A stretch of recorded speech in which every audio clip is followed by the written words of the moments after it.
കൊല്ലം സുധിയുടെ മരണം ഉൾക്കൊള്ളാൻ ഇന്നും പ്രിയപ്പെട്ടവർക്കും ആരാധകർക്കും കഴിഞ്ഞിട്ടില്ല.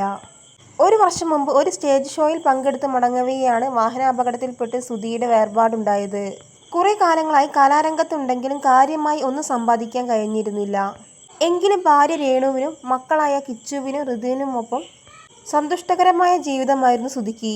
ഭാര്യയ്ക്കും മക്കൾക്കുമായി ഒരു കൊച്ചു വീട് എന്നു സുധിയുടെ സ്വപ്നമായിരുന്നു. വിശ്രമമില്ലാത്ത സ്റ്റേജ് ഷോകളിലടക്കം സജീവമായി നിന്നത് വീടെന്ന സ്വപ്നം സാക്ഷാത്കരിക്കാൻ വേണ്ടിയായിരുന്നു.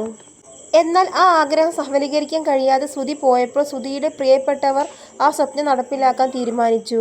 സുധിയുടെ കുടുംബത്തിനായി കോട്ടയത്ത് നിർമ്മിക്കുന്ന വീടിന്റെ അവസാനഘട്ട മിനുക്ക് പണികളാണ് നടക്കുന്നത്.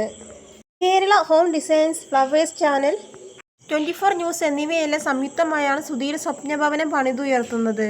ചിങ്ങത്തെ ഗൃഹപ്രവേശന ചടങ്ങുകൾ ഉണ്ടാകുമെന്ന് അടുത്തിടെ രേണു പറഞ്ഞു. സോഷ്യൽ മീഡിയയിൽ സജീവമായ രേണു ഇപ്പോൾ വീടിന് നൽകാൻ പോകുന്ന പേര് എന്താണെന്ന് വെളിപ്പെടുത്തി. സുധിലയം എന്നാണ് വീടിന് നൽകാൻ ഉദ്ദേശിക്കുന്ന പേര്. നെയിം പ്ലേറ്റുമായി നിൽക്കുന്ന ചിത്രം പങ്കിട്ട് വീട് നിർമ്മിക്കാൻ സഹായിച്ച എല്ലാവർക്കും നന്ദിയും അറിയിച്ചു രേണു. പേര് സുധിയുടെ ആരാധകർക്ക് ഇഷ്ടപ്പെട്ടുവെന്നത് കമന്റിൽ നിന്ന് വ്യക്തമാണ്. ഞങ്ങൾ മനസ്സിൽ കണ്ട പേര്. രേണുവിനും കുഞ്ഞുങ്ങൾക്കും നല്ലത് വരട്ടെ, എല്ലാം നന്നായി വരട്ടെ, സന്തോഷത്തോടെ ഇരിക്കൂ, ദൈവം അനുഗ്രഹിക്കട്ടെ എന്നിങ്ങനെയാണ് കമന്റുകൾ. സുധിയുടെ മക്കളുടെ വിദ്യാഭ്യാസ ചെലവ് വഹിക്കുന്നത് ഫ്ലവേഴ്സും 24 ന്യൂസും ചേർന്നാണ്. വീട് കണ്ടപ്പോൾ ശരിക്കും ഞാൻ ഞെട്ടിപ്പോയി. ഇത്രയും വലിയ വീടാണോ നമുക്ക് കിട്ടാൻ പോകുന്നതെന്ന് കണ്ട് ശരിക്കും ഞെട്ടി. നമ്മുടെ മനസ്സിൽ ഒരു വീടുണ്ടല്ലോ, അതിലും വലിയ വീടാണ് പണിയുന്നത്. എന്നെ സംബന്ധിച്ച് സ്വപ്നം കാണാൻ പറ്റാത്ത വീടാണ് അവർ തരുന്നത്.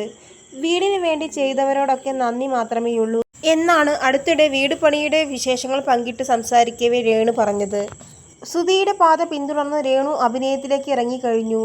ചില ഷോർട്ട് ഫിലിമുകളിലും കൂടാതെ നാടകാഭിനയത്തിനും രേണു സജീവമാണ്.